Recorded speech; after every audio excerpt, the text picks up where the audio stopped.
हिंदुस्तान की जीवन रेखा भारतीय रेलवे, और इसमें फिर नई जान फूंकने के लिए तैयारी हो रही है एक और रेल बजट की। हम ये तो नहीं जानते कि रेल मंत्री महिलाओं की सुरक्षा और सुविधा के लिए कितना अलॉटमेंट करने वाले हैं, लेकिन हाँ, इतनी कोशिश जरूर कर सकते हैं ये जानने की कि भारतीय रेल में महिलाओं के लिए सुरक्षा और सुविधा के क्या इंतजाम है।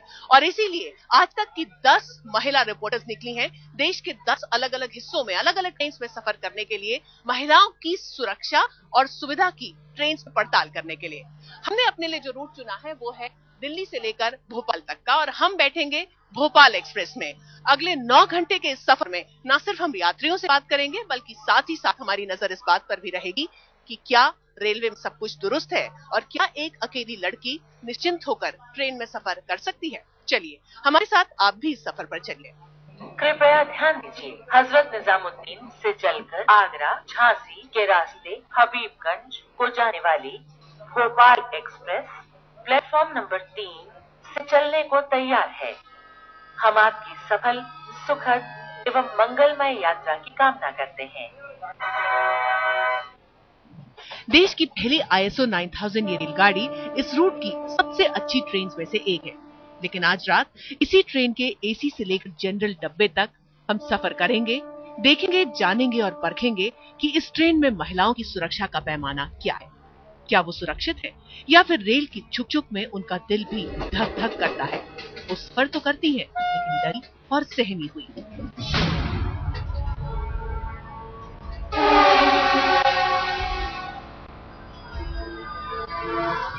आधी रात होने को थी और ट्रेन अपने पहले पड़ाव आगरा पहुंच रही थी। हमने रुक किया रेलगाड़ी के जनरल डिब्बे का। तत्र नार्यस्तु पूज्यन्ते का दम भरने वाले इस देश की रेल के जनरल डब्बे में मामला महिला को पुरुष के पैर की जूती समझने जैसा था, बल्कि यूं कहें कि इन जूतियों की किस्मत कहीं ज्यादा अच्छी थी। महिलाओं और पुरुषों के बीच भेदभाव मिटाने की बात करने वालों को कभी किसी ट्रेन के जनरल डिब्बे में आकर सफर करना चाहिए और देखना चाहिए कि ये भेदभाव खुद कैसे अपने आप मिट जाता है। महिला चाहे उम्र दराज हो, गोद में बच्चा हो, अकेली हो या किसी के साथ सफर कर रही हो, कोई रियायत उसे नहीं दी जाती, ना तो सीट हासिल करने में और ना ही इज्जत के साथ अंदर ट्रेन में आकर बैठने में। बस इतना जरूर है कि जिसका भी थोड़ा सा सिक चल जाता है, उसी को पांव भर टिकाने की जगह मिल जाती है। पैर रखने की जगह नहीं मिलती, आदमी साज उठते नहीं है, बैठे रहते हैं। गर्भवती महिला हो या बच्चा छोटा सा गोद में हो, उसकी किसी भी तरह की कोई प्रॉब्लम हो, कोई नहीं सुनता। धक्का देना है, मैडम जगह दे दीजिए, सर जगह दे दी, लेकिन नहीं उठते। किसी को किसी पे कोई तरस नहीं आता। इंसानियत नाम की चीज खत्म हो जाती है इस ट्रेन के डिब्बे। बॉयज को, इन जेंट्स को समझ में नहीं आती है, बदतमीजी करते, चोरबंदी करते हैं कि इस डब्बे में बैठने की मन नहीं होता, इधर उधर से झांक रहे हैं। बहुत ज्यादा अजीब सी फीलिंग होती है। कभी कोई पीछे हाथ मार रहा है चढ़ते हुए, कभी कोई आगे हाथ मार रहा है। बच्चे को लेकर, छोटा सा बच्चा को लेके ऊपर खड़ी हुई हूँ बड़ी देर से, अब बैठी हुई, एक को नीचे लेके हस्बैंड ऊपर लेके बैठे हुए।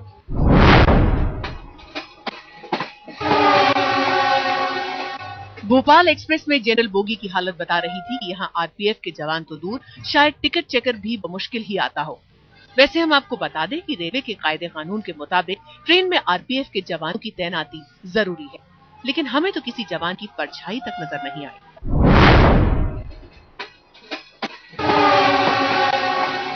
दिल्ली से निकलने के करीब 5 घंटे बाद ग्वालियर में बड़ी मुश्किल से हमको लेडीज कोच के बारे में पता चला। बड़ी जद्दोजहद के बाद बड़ी मुश्किल से दरवाजा खुलवाकर जब हम इस कोच के अंदर पहुंचे तो ये दूर दूर तक लेडीज कोच नहीं नजर आ रहा था। हम चाहेंगे कि आप खुद देखें इस कोच की हालत क्या थी। बहुत ढूंढने पर भी हमको महिलाएं नहीं मिली और हर तरफ देखने पर सिर्फ पुरुष ही नजर आ रहे थे। इक्का दुक्का जो महिलाएं थी भी वो कहीं कोने में डुबकी हुई सोने की कोशिश में जुटी हुई थी। आइए यहाँ मौजूद लोगों से ही पूछते हैं कि आखिर महिलाओं के कोच में पुरुषों का क्या काम है। क्या नाम भाई साहब आपका? आप बताइए, आप लेडीज कोच में क्यों बैठे हैं? जगह नहीं मिलती है इसलिए बैठे हैं। लेकिन ये तो कानूनन अपराध है ना? मैं मानता हूँ ये कानूनन अपराध है। जब और सारे लोग बैठे हैं तो मैं भी बैठ सकता हूँ। आपको कोई रोकता नहीं है? कभी पुलिस की कोई चेकिंग नहीं होती? कोई नहीं। आप बताइए, आपको डर नहीं लगता कि पुलिस वाला आएगा पकड़ ले जाएगा? नहीं डर लगता है मैडम। किसी को बताया कि महिलाओं के कोच में इतने सारे पुरुष सफर कर रहे हैं? हाँ नहीं बोली थी फिर कि नहीं बैठ, माने कौन ना आदमी। भारतीय रेल की जो तस्वीर हमें नजर आई उसमें नियम, कायदे, कानून सब ठेंगे पर थे। महिला डिब्बे में गार्ड की तैनाती जरूरी है, लेकिन यहाँ गार्ड नाम की कोई चीज नहीं थी। खुदा न खास्ता कोई हादसा पेश आ जाए तो महिलाएं चेन तक ही न पहुंच पाएं, अगले स्टेशन पर गाड़ी रोकने की गुहार भी न लगा पाएं। रेलवे के नियम कानूनों के जिस पोस्टर के सामने मैं खड़ी हूँ, उन्हीं कानूनों की इस कंपार्टमेंट में एक एक करके धज्जियां उड़ रही है। जी हाँ, ये लेडीज कंपार्टमेंट है भोपाल एक्सप्रेस का, और आप मेरे आसपास देख सकते हैं महिला शायद ही मुश्किल से आपको नजर आए। शराब पीने की मनाही है, लेकिन शराब का भभका इस कंपार्टमेंट में हर जगह साफ सूंघने में आ जाता है। ऐसे में रात को 2:30 बजे अगर कोई महिला मेरी तरह अकेले ऐसे कंपार्टमेंट में सफर करने की मजबूरी में आ गिरती है तो उसकी सुरक्षा की जिम्मेदारी कौन लेगा? रात के पहर के साथ साथ हमारी पड़ताल भी आगे बढ़ रही थी। झांसी में हम स्लीपर क्लास में जा पहुंचे। यहाँ नींद का सन्नाटा था तो रेलवे की रखवाली करने वालों का भी। रेलवे के पहरेदार स्लीपर क्लास से लेकर एसी डब्बों तक सब जगह नदारद थे। सुबह के 4:30 बज चुके हैं।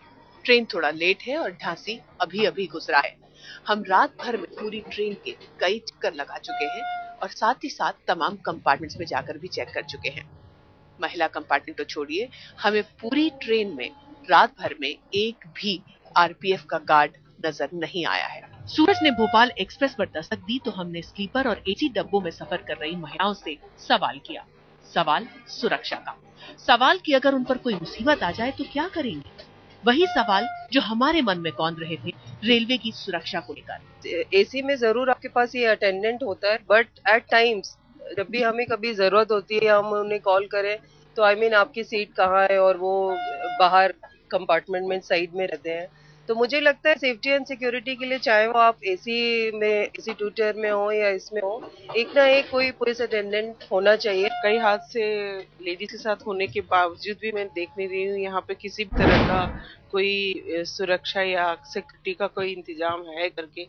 और मुझे बहुत अफसोस हो रहा है कि कई बार मैंने लड़कियों को भी अकेले ट्रैवल करते हुए देखा है और कई ऐसे हादसे भी होते हैं छेड़छाड़ या फिर चलते फिरते भी। उसके बाद बावजूद भी मैं किसी तरह का सुरक्षा का कोई खास इंतजाम देख नहीं रही हूँ। नहीं, मुझे सिक्योरिटी के लिए मुझे तो कोई यहाँ पे कोई दिखे नहीं। टीटी बस एक बार आया, उसके अलावा कोई पुलिस कर्मी या कोई भी नहीं दिखा है। और सिक्योरिटी तो फील नहीं होता है। पूरी रात सो नहीं पाई। वो ट्रेन ग्लास भी प्रॉपर नहीं है। कई बार ऐसा लगता है कि है ना, इट्स नॉट सेफ कि अकेले मैं ट्रैवल कर रही हूँ, क्योंकि मैं बहुत ज्यादा इधर उधर जाती रहती कॉलेज के कॉम्पिटिशन के कारण। तो कई बार ऐसा लगता है जब भी बहुत सारे वियर्ड टाइप के लोग दिखते हैं आसपास। ये तो विडंबना ही है ना कि भारतीय रेल में जिस सुरक्षा की मांग सारी महिलाएं कर रही हैं, उसका कानून पहले से ही बना हुआ है, लेकिन कानून माने कौन? आगरा से लेके बीना और बीना से आगरा के बीच में हमारे पास आरपीएफ गार्ड रहती है। वो कभी कभी किसी कारण से नहीं आ पाती है, हो सकता है कि रात को नहीं रही हो।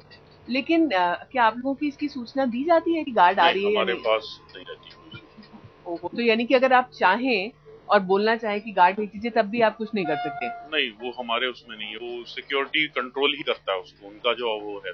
पर हाँ, जैसे कभी अगर हमें जरूरत पड़ती है तो हम भी कांटेक्ट में रहते हैं कंट्रोल के। हम मोबाइल के थ्रू, हमारे पास कॉमर्शियल कंट्रोल के नंबर हैं, तो अगर कोई जरूरत पड़ती है तो फिर हम उनको इन्फॉर्म करेंगे तो वो भेज देते हैं। अपनी मंजिल तक तो हम पहुंच गए हैं, लेकिन भोपाल एक्सप्रेस यानी शान भोपाल के इस सफर की शान में रास्ते भर क्या क्या गुस्ताखियां हुई वो भी हमने आपको दिखाया।